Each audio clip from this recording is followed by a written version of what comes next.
السلام علیکم ورحمۃ اللہ وبرکاتہ۔ ہر قسم کی حمد و ثنا اللہ وحدہ لا شریک کی ذات باری تعالیٰ کے لیے، جو اکیلا ہی پوری کائنات کا بنانے والا ہے اور اس کے نظام کو چلانے والا ہے۔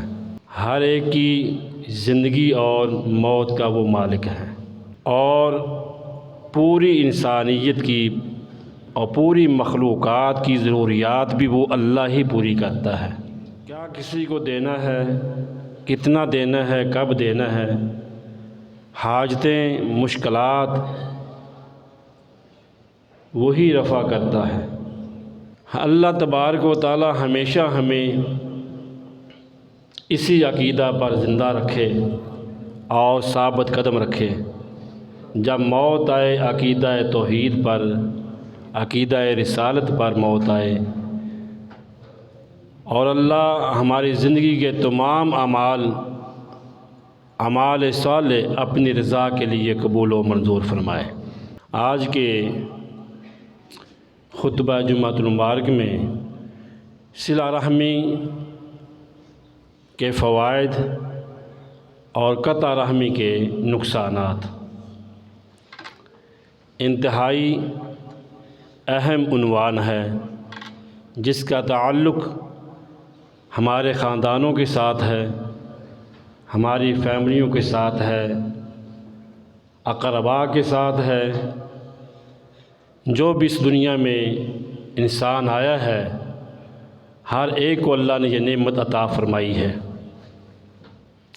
ہر ایک کے رشتہ دار، اقرباء، باپ کی طرف سے، والدہ کی طرف سے عنایت فرمائے ہیں۔ انہی رشتوں کی بنیاد پر انسان کبھی خوشیاں دیکھتا ہے، کبھی غم دیکھتا ہے۔ جن فیملیوں میں اس عمل کو اپنایا جاتا ہے، ان خاندانوں میں، ان فیملیوں میں خوشیاں بانٹی جاتی ہیں اور غموں کو بانٹ لیا جاتا ہے۔ اللہ تبارک و تعالی اپنے حق کے بعد حقوق العباد کی جب بات کہی تو حقوق العباد میں سب سے پہلے والدین کو رکھا۔ ہر انسان کے والدین ہوتے ہیں، آگے وہ اس انسان کی مرضی ہے کہ وہ ان رشتوں کی قدر کرے یا ناقدری کرے۔ جن لوگوں نے ان رشتوں کو بحال رکھا، عزت بخشی، وقار دیا، مقام دیا، وہ لوگوں کی نظروں میں بھی مقام پا جاتے ہیں اور اللہ کے ہاں بھی مرتبہ مقام حاصل کر لیتے ہیں۔ جن لوگوں نے ان رشتوں کی ناقدری کی، دنیا میں بھی وہ رسوا ہوئے اور روز قیامت بھی اللہ کی نگاہ میں بھی رسوا ہوں گے۔ یہ عمل جو ہے صلہ رحمی والا، انتہائی خوبصورت عمل ہے۔ اس عمل کو مجھے اور آپ کو سب کو اپنانا چاہیے، اس مسئلے کو اپنی زندگی کا حصہ بنانا چاہیے۔ اپنی فیملیوں میں، خاندانوں میں، رشتہ داروں میں ہمیشہ خوشیاں بانٹیں، دکھ اور اذیت دینے سے اپنے آپ کو محفوظ رکھیں۔ اس انسان کی کوئی زندگی نہیں ہے کہ جس کی زبان سے، جس کے ہاتھ سے اس کے اپنے ہی دکھی ہوں۔ جب اس کی اپنا خون ہی اپنے ہی اس سے دکھی ہیں، اذیت میں ہیں، تو لوگوں کو وہ کیا محبتیں دے گا؟ ابتدا تو یہاں سے ہوتی ہے۔ اللہ اکبر۔ صلہ کا معنی ہے ملانا، صلہ رحمی اخلاقیات کی جتنی بھی اقسام ہیں، مکارم، مکمل اخلاقیات، ان خوبیوں کو اپنے اندر لے آنا اور ان خوبیوں کو پھر آگے بانٹنا، رشتہ داروں میں تقسیم کرنا، یہ صلہ رحمی ہے۔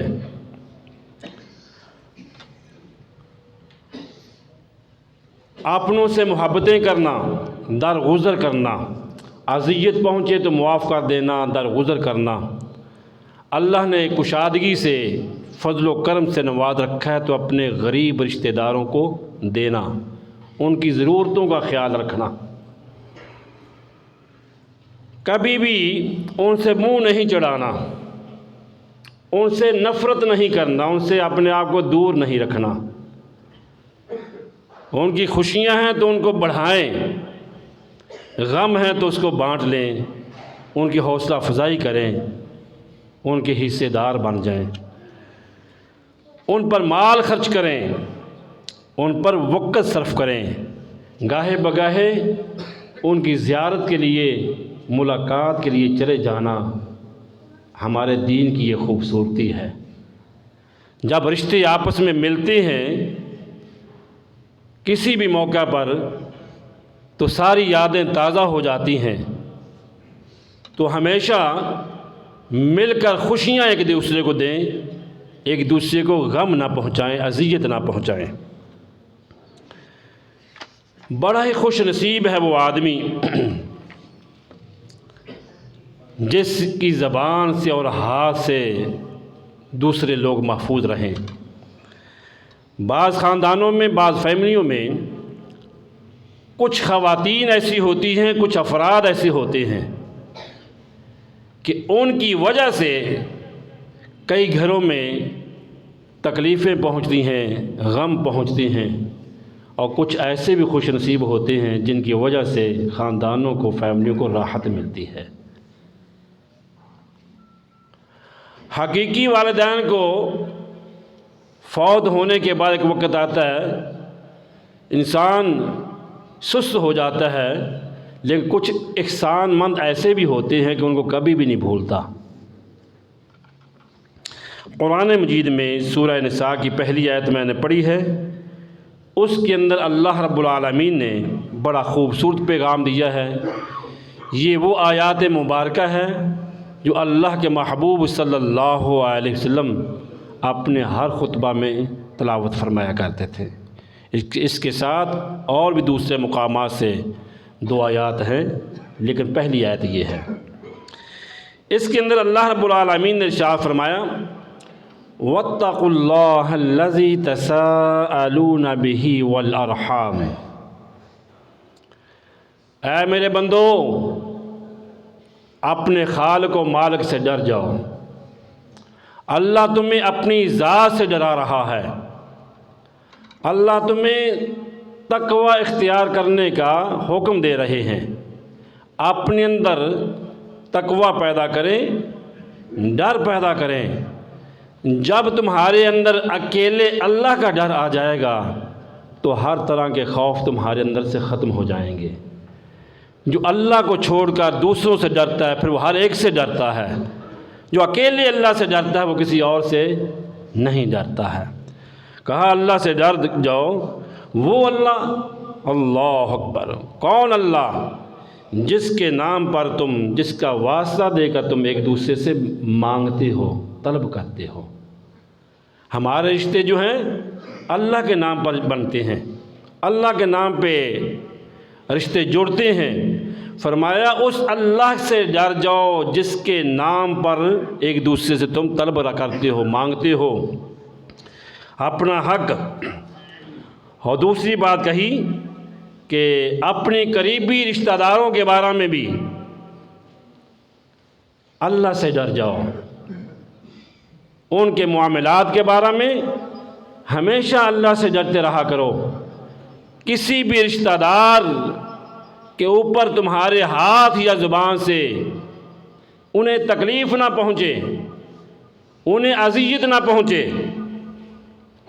اس آیہ مبارکہ میں اللہ تبارک و تعالیٰ نے رشتہ داروں کو ان کے حقوق کو ادا کرنے کا حکم دیا ہے اور قطع رحمی سے روکا ہے، قطع تعلقی قطع رحمی سے منع کیا ہے۔ ہمیشہ خوشگوار، حسن سلوک اور اچھا برتاؤ کرنے کی کوشش کریں، بد سلوکی سے ہمیشہ بچیں۔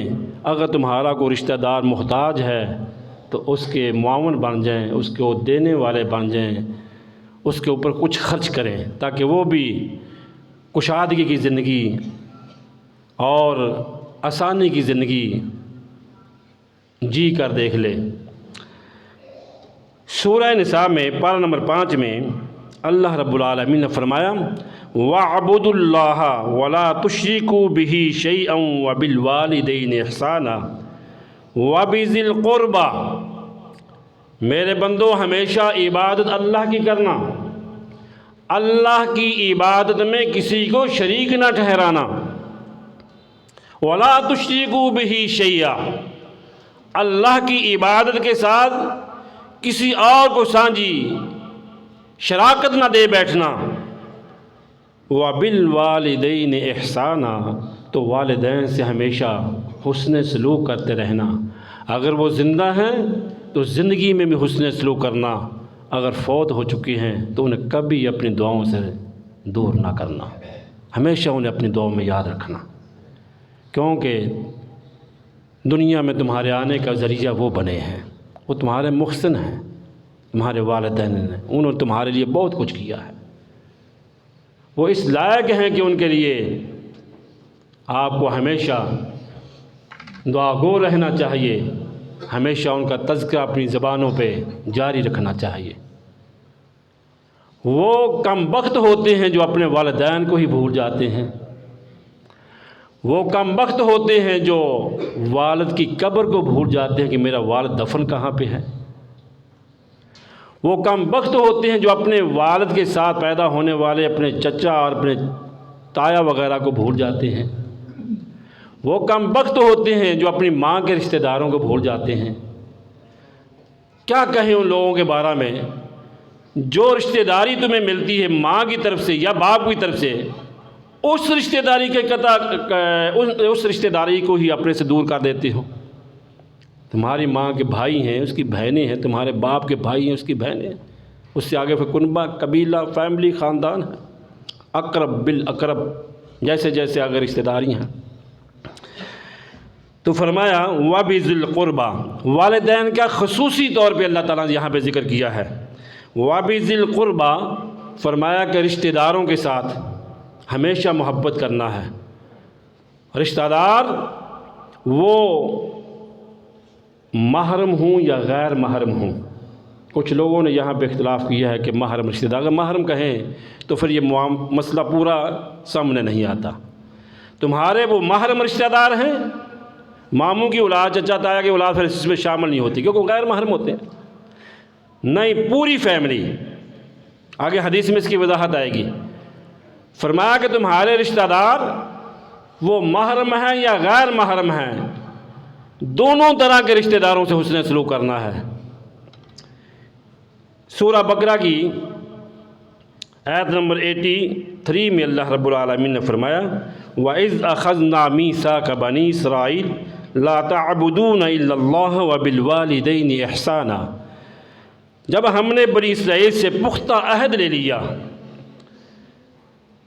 کہ تم میرے علاوہ کسی کی عبادت نہیں کرو گے،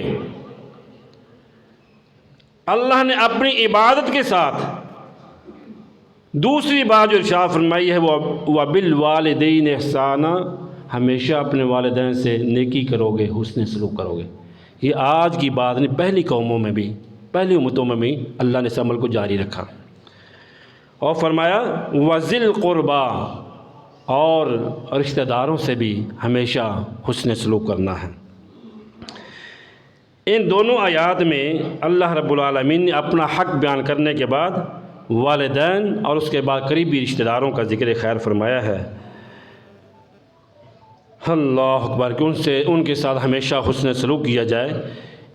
پارہ نمبر 14 میں اللہ فرماتے ہیں ان اللہ یأمر بالعدل والاحسان وایتاء ذی القربی، بے شک اللہ تبارک و تعالیٰ تمہیں ہر جگہ پہ عدل کرنے کا اور بھلائی کرنے کا اور قریبی رشتہ داروں سے حسن سلوک کرنے کا حکم دیتے ہیں۔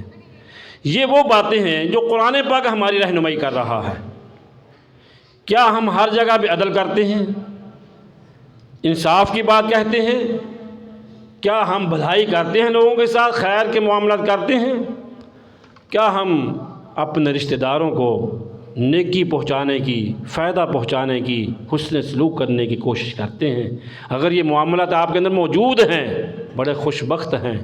اگر ان معاملات سے آپ محروم ہیں، آپ کی زبان سے دوسروں کو تکلیف پہنچ رہی ہے، وہ بھی اپنے ہی ہیں، اپنا خون ہے، اپنی پہچان ہے، وہ تمہاری زبان سے، ہاتھ سے دکھی ہے، غم زدہ ہیں، پھر کیسی زندگی ہے؟ کوئی زندگی نہیں ہے۔ ان رشتہ داروں کو انسان دیکھ کر جو ہے خوشی فیل کرتا ہے، انہی رشتہ داروں کو دیکھ کر انسان کا خون بڑھتا ہے، ٹینشنیں ختم ہوتی ہیں۔ اگر انہی رشتہ داروں کو انسان آگ کے اوپر کھڑا کر دے، دکھ در دکھ، غم در غم دیتا رہے، تو وہ انسانیت نہیں ہے۔ آگے فرمایا کہ اگر وہ تمہارے رشتہ دار ننگے ہیں، بھوکے ہیں، پیاسے ہیں، ان کا معاملت، ان کا حق بنتا ہے ان کے ساتھ معاملت کی جائے۔ آج کے دور میں بے شمار خاندان اور فیملیاں لوگ موجود ہیں جو کشادگی کی، اچھی زندگی تر و تازگی کی گزار رہے ہیں۔ پہننا، کھانا پینا، رہن سہن، مکان، کوٹھیاں، گاڑیاں، سب کچھ موجود ہے۔ انہی کے رشتہ دار ہی ایسے بھی ہیں جو 2 ٹائم کے کھانے کو ترس رہے ہیں، انہی کے بچے سکول جانے کو، مدرسہ جانے کو ترس رہے ہیں، ان کے پاس جوتے نہیں ہیں، لباس نہیں ہے، کتابیں نہیں ہیں۔ تمہارے ہی رشتہ دار کچھ ایسے ہیں، تمہاری فیملیوں کی بیوگان ایسی ہیں جن کا کوئی پرسان حال نہیں۔ تمہاری عزت و آبرو ہے، بیوہ عورتیں، یتیم بچے جو مانگنے پہ مجبور ہیں، انہی کے رشتہ دار کشادگی کی اور خوشحالی کی زندگی گزار رہے ہیں۔ اس قدر ان کے دلوں میں سختی ہے، کبھی ان کی طرف نظر ہی نہیں گئی کہ ہمارے خاندانوں میں، ہمارے قبیلے میں، ہماری فیملی میں کوئی بیوہ ہے، یتیم ہے، مسکین ہے، ان کے بچے سکول جانے سے، مدرسہ جانے سے، تعلیم سے محروم ہو رہے ہیں۔ کبھی نہیں سوچا کہ میں ان بچوں کی فیس میں مہیا کر دوں، ان کا لباس، ان کی وردیاں، ان کی ضروریات کا میں خیال کر لوں تاکہ وہ اچھے شہری، اچھے مسلمان، باعزت روزگار ان کو مل جائے۔ کبھی نہیں ہم نے دیکھا، ہم صرف اپنے پیٹ پر۔ اپنا بچہ سکول 5000 روپیہ لے کر جاتا ہے، 1000 روپیہ لے کر جاتا ہے۔ اس قوم کے اندر تو یہاں تک بے حسی ہے، یہاں تک بدبختی ہے اس قوم کے اندر، جب سے ہم نے قرآن پاک کو اس سے کنارہ کیا ہے۔ دوسری طرف آ جاتے ہیں، یہ تو فیملیوں کا حال ہے، دوسری طرف دیکھیں ذرا، اس کو وسعت دیں۔ تمہارے ہی بچے، تمہارے اپنے ہی بچے اور بچیاں جنہوں نے سکول جانا ہوتا ہے، ان کی وردی ماں رات کو تیار کر دیتی ہے، جوتے پارش کر کے رکھتی ہے، بیگ تیار کر کے رکھتی ہے، اس کا ناشتہ تیار کر کر رکھتی ہے، پراٹھا ہے، انڈا ہے، فلاں ہے، آملیٹ، طرح طرح کی نعمتیں، اور ساتھ 500 کا نوٹ بھی جیب میں ڈال دیتی ہے، میرے بچے کو، میری بیٹی کو وہاں دوسروں کے چہروں کی طرف نہ دیکھے۔ اور تمہارے ہی وہ بچے جنہوں نے مدارس کی طرف آنا ہوتا ہے، ان کی طرف کبھی نہیں ہم نے غور کیا کہ اس کی بھی ضروریات ہیں۔ جیسے سکول جانے کے لیے ضروریات ہوتی ہیں، ایسے مدرسے میں آنے والے بچوں کی بھی ضروریات ہوتی ہیں۔ بچے جو سکولوں کی بجائے مدارس میں آتے ہیں، دینی مدارس درسگاہوں میں جاتے ہیں، نہ ان کے لباس کی طرف توجہ، نہ ان کے رہن سہن کی طرف توجہ، نہ ان کے تعلیمی معیار بہتر کرنے کے لیے کوشش۔ جب سکول سے کال آئے، ماں کہتی ہے میں نے جانا، باپ کہتا ہے میں نے جانا ہے۔ مدارس والے تڑپ رہے بلاتے رہیں کبھی نہ چھوڑو مولویوں کو، چھوڑو کیا، یعنی اس بچے کو بھی نظر انداز، اس درسگاہ کو بھی نظر انداز، اس سٹاف کو بھی نظر انداز۔ یہ دوگلا پولیسی تو ہمارے اندر یہ موجود ہے۔ اگر میں غلط کہتا ہوں مجھے کہیں جی آپ غلط کہہ رہے ہیں، اللہ کی قسم ممبر رسول میں سچ کہہ رہا ہوں، کیونکہ میرا ایک تعلق ہے ادارے کے ساتھ۔ عرصہ دراز سے مجھے ادارہ چلاتے عرصہ گزر چکا ہے، ایک میں استاد ہوں، میں صرف امام ہی نہیں، اللہ کا شکر میں ایک مربی ہوں، استاد ہوں بچوں کا۔ اللہ نے یہ عزت عطا کی ہے، یہ شان و عظمت، یہ مقام دیا ہے، آج ممبر کے اوپر ہوں۔ تو ایسی بے شمار مثالیں ہیں۔ ویسے یہ بات کہنا بہت ضروری تھی کہ وہ بچے تمہاری فیملیوں کے جو درسگاہوں سے دور ہیں، بے شمار ان کی ضروریات ہیں، تمہارے اپنے گھروں میں سب کچھ موجود ہے۔ تمہارا بچہ کسی ہوٹل پہ چلا جائے، کسی سیر پہ چلا جائے، لاکھوں لٹائے، تیری بہن کے بچے، تیری پھپھا کے بچے، تیرے فلاں فیملی میں ضرورت مند بے شمار بیٹھے ہوئے ہیں، کبھی تمہاری توجہ نہیں ادھر گئی۔ کہا کہ وَآتِ ذَا الْقُرْبَى حَقَّهُ وَالْمِسْكِينَ وَابْنَ السَّبِيلِ، رشتہ داروں کا بھی حق ہے، مسکینوں کا بھی، اور مسافروں کا بھی تمہارے مال میں حق ہے کہ ان کے اوپر خرچ کیا جائے۔ هُوَ الَّذِينَ يَصِلُونَ مَا أَمَرَ اللَّهُ بِهِ أَن يُوصَلَ، اللہ تبارک و تعالیٰ نے رشتوں کو جوڑنے کا کہا ہے، جہاں بھی حکم ہے جوڑنے کا، ملائیں، بڑھیں آگے۔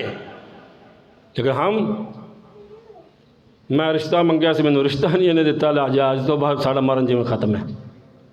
اور بھائی رشتے آسمانوں پہ بنتے ہیں، جس کے نصیب کا، نہ ماں کو پتہ ہوتا ہے نہ باپ کو پتہ ہوتا ہے، جہاں ہونا ہوتا ہے وہ ہو جاتا ہے۔ بے شمار ایسی مثالیں، بے شمار ایسی مثالیں، جہاں کوششیں امیدیں لگا رکھی ہوتی ہیں وہاں سے جواب ملتا ہے کہیں اور ہو جاتا ہے۔ چھوٹی چھوٹی باتوں میں ایسی تلخی ہماری زبانوں ہمارے دلوں میں آ جاتی ہے، ایسی تلخی کہ قطع رحمی، مرنا جینا ہی بند کر دیتے ہیں، خوشی غمی بند کر دیتے ہیں۔ میں نے ایک جنازہ ایسا پڑھا، اللہ کی قسم اٹھا کر کہتا ہوں، میں اس جنازے میں موجود تھا۔ پراپرٹی کے، زمین کے معاملات ان کے چل رہے تھے، قریبی رشتہ دار تھے۔ ایک فیملی کے جو بزرگ تھے وہ فوت ہوئے، ان بچوں کے والد، اور دوسری فیملی جن کے ساتھ ان کا کیس چل رہا تھا، وہ جنازہ پڑھنے کے لیے آئے ہیں، صف کے اندر کھڑے تھے، اللہ کی قسم بازو سے چھین کر کھینچا اور صف سے نکال دیا۔ تم جنازہ پڑھنے آیا ہے؟ اس قدر ہمارے دلوں کے اندر بغض اور تعصب، سختی ہے، خدا کی قسم پتہ نہیں یہ پتھر سے بھی زیادہ سخت ہوتی، ہمیں رحم آتا ہی نہیں۔ نہ خوشی کے موقع کسی کی بیٹی کا نکاح ہے یا بیٹے کا نکاح، کسی کی شادی ہے، خوشی ہے، کوئی بھی ہے، اچھا رزلٹ ہے، ہم نے نہیں جانا ادھر، انہوں نے ہمیں مبارکباد دی تھی، ہم نے نہیں جانا۔ نا للہ، پارٹیاں بن جاتی ہیں، گروپ بن جاتے ہیں، آدھے ادھر آدھے ادھر، زور آزمائی ہو رہی کہ اللہ نے تمہیں اس لیے بھیجا ہے، یہ ذمہ داری اللہ نے تمہاری لگائی ہے کہ شیطانی کام سب تم نے کرنے ہیں، قطع رحمی والے جتنے معاملات سب تم نے کرنے ہیں۔ اللہ منع کر رہے ہیں کہ قطع رحمی نہیں کرنی، قطع تعلقی نہیں کرنی ہے، یہ گناہ کبیرہ ہے۔ لا يدخل جنت قاطع، نبی کریم صلی اللہ علیہ وسلم فرمایا جو قطع رحمی کی موت مر جاتا ہے اللہ اس پہ جنت کو حرام کر دیتے ہیں۔ مذاکرہ کا دروازہ کھلا رکھیں۔ جب آپ نے ایک پیغام میں سے پہنچانے کے لیے دیوار آگے کھڑی کر دی، پھر ختم ہو گیا معاملہ۔ کم از کم یہ تو رکھیں کہ خوشی غمی میں شریک تو ہونا، کم از کم رکاوٹیں نہ خود کریں نہ کسی کو کرنے دیں۔ بڑوں کا کام ہوتا تھا کہ وہ ٹوٹے ہوئوں کو جوڑتے تھے، اب بڑے جو ہیں جب سے یہ موبائل سسٹم نکلا ہے، سوشل میڈیا آزاد ہوا ہے، تو چھوٹی چھوٹی باتوں ایسی چنگاریاں پھینکی جاتی ہیں، اللہ کی قسم منٹوں میں کہاں وہ آگ پہنچ جاتی ہے۔ یہ 2024 میں ایک سروے آیا، مجھے کوئی بتا رہے تھے کہ طلاق کی ریشو جو ہے اس سال پچھلے سالوں کی بنسبت بہت زیادہ، یا 100 رشتہ ہوا ہے تو اس میں سے 70% طلاقیں ہیں، 70% طلاقیں ہیں، 30% گھرانے آباد ہیں۔ اس قدر جو ہے طلاقیں ہو رہی ہیں، خلا طلاق خلا طلاق، عجیب معاملہ ہے۔ اور یہ بھی تمہیں بتاؤں کہ ان رشتے، یہ رشتے جو ٹوٹے ہیں، طلاقیں ہوئی ہیں، گھرانے علیحدہ علیحدہ ہوئے ہیں، اس کے اندر سب سے بڑی تعداد پڑھی لکھی بچیوں کی اور پڑھے لکھے نوجوانوں کی ہے، جن کو تم سمجھتے ہو کہ یہ بڑا پڑھا لکھا ہے، یہ فیملی بڑی پڑھی لکھی ہے، یہ خاندان بڑا پڑھا لکھا ہے۔ اللہ کی قسم، جس کے پاس یہ نہیں نہ ہے وہ جاہل ہے۔ ناراض نہ ہونا، یہ قرآن ہے جو تمہیں جوڑنے کا حکم دیتا ہے۔ قرآن کو ہم نے اپنی زندگیوں سے نکال دیا ہے۔ دنیا جہاں کے علوم اور ہنر دیتے ہو اپنی اولادوں کو، قرآن نہیں دیتے، ان کے سینے پہ نہیں لگاتے۔ کیوں قرآن پاک سے بھاگتے ہو؟ قرآن تمہیں جوڑنے کا حکم دے رہا ہے، خوشیاں تمہاری شیئر کر رہا ہے قرآن پاک تمہارے ساتھ، تم قرآن کو اپنی زندگی سے نکال بیٹھے ہو۔ اللہ اکبر۔ نبی کریم جناب محمد الرسول اللہ، سب کہیں صلی اللہ علیہ وسلم۔ صحیح بخاری کی یہ روایت ہے، آپ نے ارشاد فرمایا، من احب ان یبسط لہ فی رزقہ وینسأ لہ فی اثرہ فلیصل رحمہ۔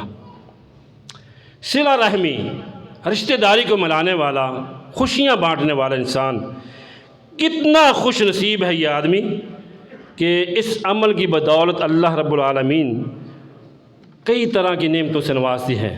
سب سے پہلی بات یہ ہے کہ اللہ اگر رزق کی تنگی ہو تو اللہ تعالیٰ رزق کشادہ کر دیتے ہیں، رزق کو کشادہ کر دیتے ہیں، فراوانی آ جاتی ہے۔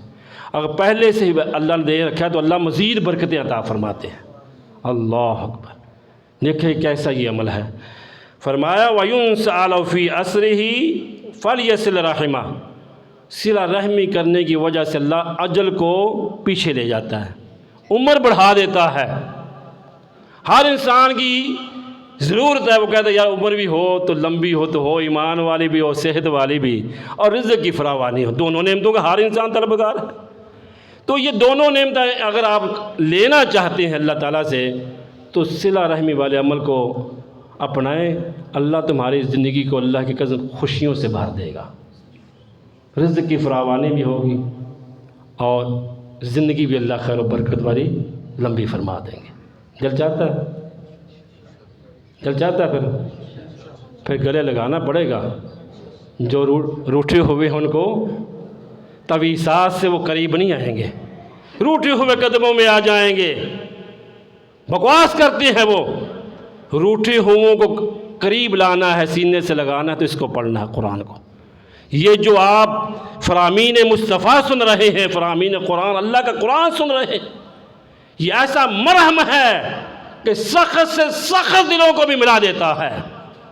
آئیں اپنے دلوں کو ملائیں، جمعہ پڑھ کر جائیں، جہاں جہاں پہ قطع تلقی ہیں، قطع رحمی تم نے کر رکھی ہے، سینے سے لگائیں۔ اللہ کی قسم، ملانے والا، جوڑنے والا، صلح کرنے والا وہ نیچے نہیں ہوگا، وہ بلند ہوگا، اس کے تذکرے اللہ کی عرش پر ہوں گے۔ دل چاہتا ہے؟ میرے خیال بولتے ہی نہیں ہے۔ ملائیں گے نا روٹھی ہوموں کو کہ بابا جانی کا تویز چاہیے، تویزات سے میں کرنا کام چلانا یا اللہ کے رسول کی تعلیمات سے؟ چھوڑ دیں یہ ضدیں، پتہ نہیں کب موت آ جاتی ہے۔ میرا تیرا کس چیز کا جھگڑا ہے؟ میرا تیرا ہمارا کس چیز کا جھگڑا ہے؟ کوئی جھگڑے نہیں ہیں۔ ان جھگڑوں کو اتنا طول نہ دیں، اتنا نہ بڑھائیں کہ تمہاری خوشیوں غمیوں تمام کی تمام جب ختم ہو جائیں، تمہاری خوشیوں کا قتل کر دیں گے جھگڑے تنازع۔ اللہ اکبر۔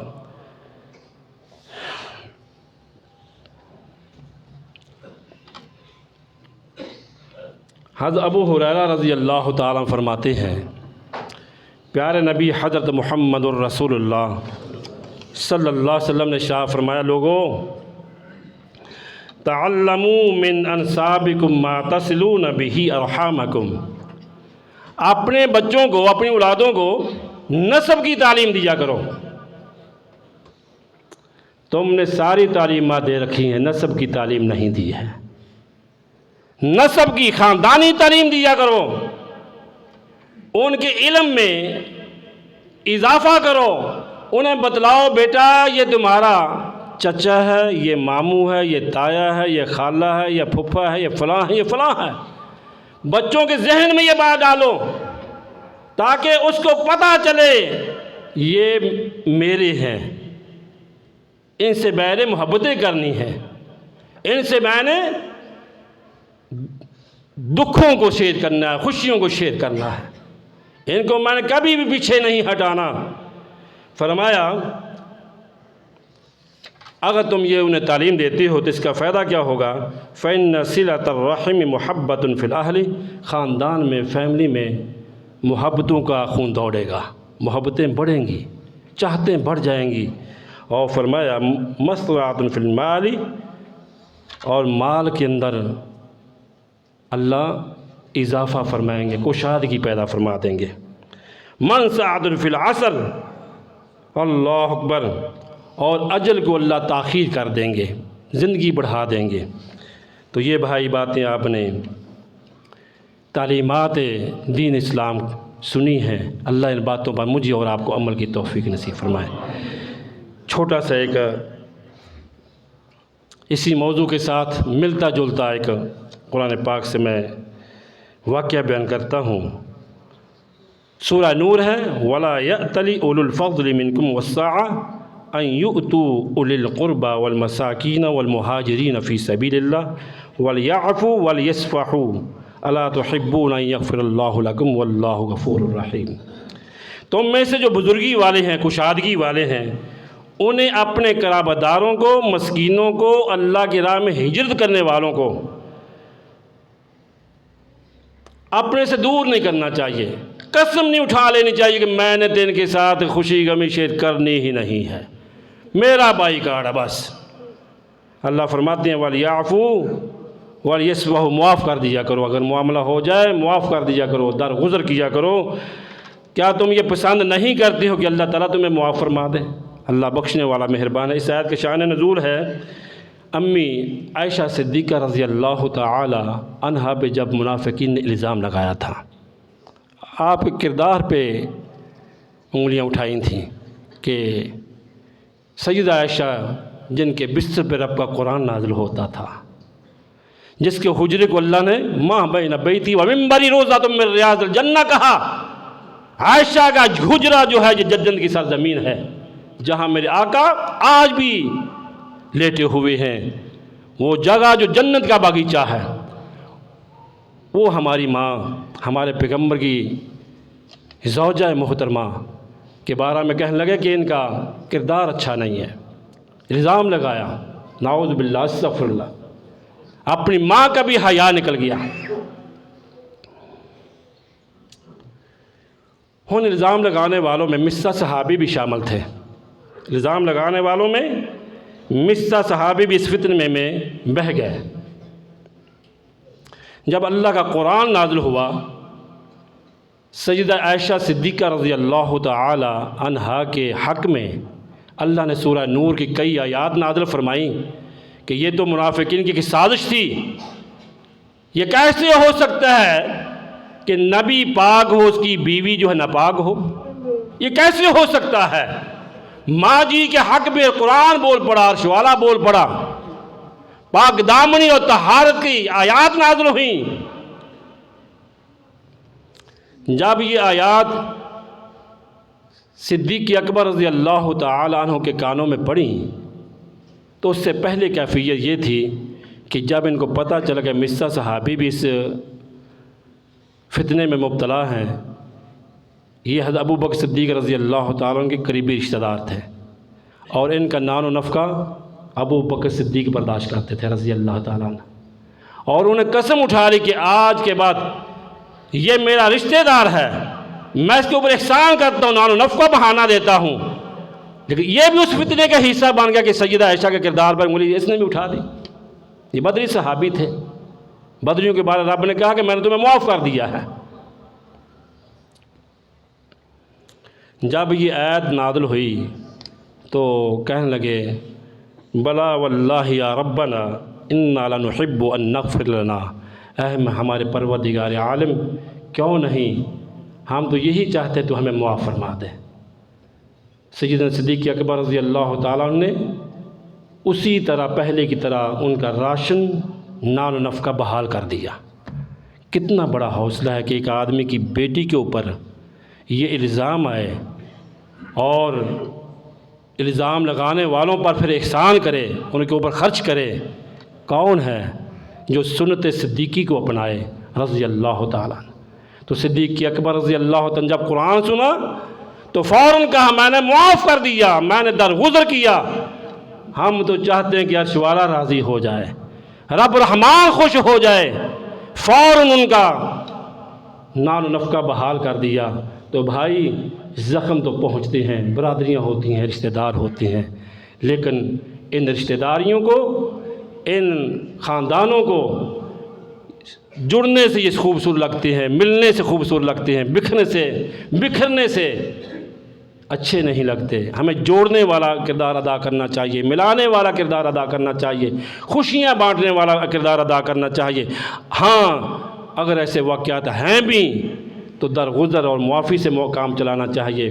پھر بھی ایسا اگر ہے تو اللہ کے نبی علیہ السلام فرمایا صلہ رحمی یہ نہیں کہ وہ تیرے ساتھ نیکی کرتا ہے تو بھی بدلے میں نیکی کرتا ہے، یہ صلہ رحمی نہیں ہے۔ صلہ رحمی یہ ہے کہ وہ تیرے سے نفرت کرتا ہے تو اس سے محبت کر، وہ تیرے سے دور بھگتا ہے تو اس کو قریب کر۔ ربنا اغفر لنا ولوالدينا ولأساتذتنا وللمؤمنين يوم يقوم الحساب اللهم اشف مرضنا ومرضى المسلمين يا شافي الامراض اشف مرضنا ومرضى المسلمين يا قاضي الحاجات اقضي حاجاتنا وحاجات المسلمين۔ احباب گرامی، ایک دو اعلانات ہیں۔ سب سے پہلی بات تو یہ ہے کہ اس ادارے کا جو گراؤنڈ فلور ہے جس پہ آپ بیٹھے ہیں، اللہ کی رحمت سے یہ مکمل ہونے کی طرف جا رہا ہے۔ تقریباً 1 یا 1.5 ہفتے کے بعد یہ پینٹ کا جو سلسلہ شروع ہوا ہے یہ مکمل ہو جائے گا انشاءاللہ۔ تمام روم ہال اندر سے مکمل ہو چکے ہیں۔ یہ گزرگاہیں جو ہیں، گلیاں وغیرہ جو ہیں، ان کا کام شروع ہے انشاءاللہ 10 سے 12 دن میں یہ مکمل ہو جائے گا۔ مبارک ہو اس بات کی، آپ نے بہت اللہ کے گھر کے ساتھ محبت کی اور بہت تعاون کیا۔ سب کی کوششیں، محنتیں، دعائیں اللہ نے قبول فرمائیں اور اللہ تعالیٰ نے اس حصے کو پایہ تکمیل تک پہنچا دیا۔ اللہ رب العالمین اس کو دین کی چھاؤنی بنائے، اللہ اس مرکز کو تا قیامت آباد رکھے، اللہ اس کو آباد کرنے والوں کے گھروں کو آباد رکھے۔ معاون آمین کہہ دے۔ اللہ معاونین منتظمین، اللہ تیرے خاتے میں سب کا نام موجود ہے، اللہ سب کی محنتیں کاوش قبول و منظور فرمائے۔ جس شکل میں بھی کسی نے تعامل کیا ہے اللہ ان اعمال کو ہماری بخشش کا ذریعہ بنا دینا۔ یہ تمام اعمال ہم نے تیری رضا کے لیے کیے ہیں، اللہ اس گھر کو آباد فرمانا۔ ہم چلے بھی جائیں تو ہمارے لیے اس کو صدقہ جاریہ بنا دینا، ہماری بخشش کا سامان بنا دینا۔ اللہ اس گھر کو قیامت کی دیواروں تک اسی طرح آباد رکھ، اور یہاں پہ پڑھنے والے، پڑھانے والے، معاونت کرنے والے، انتظام کرنے والے سب کو اللہ روز قیامت اپنے حبیب کے جھنڈے کے نیچے جگہ دینا، اپنے عرش عظیم کا سایہ دینا۔ اور جب دنیا سے جائیں تو اللہ تو ہم پہ راضی ہو اور اللہ پرصراط کا گزر آسان فرما دینا۔ اللہ ہمیں معاف کر دینا۔ اللہ ہم سے بڑی غلطیاں کوتاہیاں ہوئی ہیں، اللہ ان کوتاہیوں پہ درگزر فرمانا۔ تیری رحیمی، تیری کریمی اللہ بہت وسیع ہے۔ اللہ ہمارے اعمال کی طرف تو دیکھے، ہمارے پلے کچھ نہیں ہے، لیکن تیری رحمت بہت وسعت والی ہے۔ یا اللہ ہمیں معاف فرما دینا، ہماری اس محنت کو قبول و منظور فرما۔ تو میرے برادر، اس بلڈنگ کا ایک کام باقی ہے، وہ ہے کہ بلڈنگ نہیں ہے تو کارپیٹ بھی نیا ہونا چاہیے، کلین بھی میرا خیال نیا ہونا چاہیے کہ یہی کافی ہے۔ باہر والے ہی لوگ پتلی صفوں پہ بیٹھے ٹھنڈک فیل کر رہے ہوں گے، ٹھنڈا فرش ہے، تو یہ ہال، برآمدہ، پھر پرانی بلڈنگ کا کچھ حصہ ادھر ملا ہے، اس تمام میں ہم نے قلین بچانے ہیں انشاءاللہ الرحمن۔ رمضان المبارک کی آمد ہے تو یہ ایک مسلح جو ہے مجھے اندازہ ہے کہ تقریباً کتنے والا بچھانا چاہیے، یہ آپ خود ہی دیکھ رہے ہیں، مہنگائی کا دور ہے، تو میرے خیال میں تقریباً 4,000 کے 5,000 تک شاید مل جائے، اچھی کوالٹی کا مسلح۔ حاجی صاحب آ جائے کتنے کا؟ 4 سے 5,000 فی مسلح ذہن میں رکھیں۔ تو یہ حال ہے 200 افراد کا، یہ جس میں آپ بیٹھے ہیں۔ پھر آگے 82 افراد کا برآمدہ ہے، اور 81-82 افراد کا وہ پچھلے حصہ جو پرانی بلڈنگ کے ساتھ ملایا ہے۔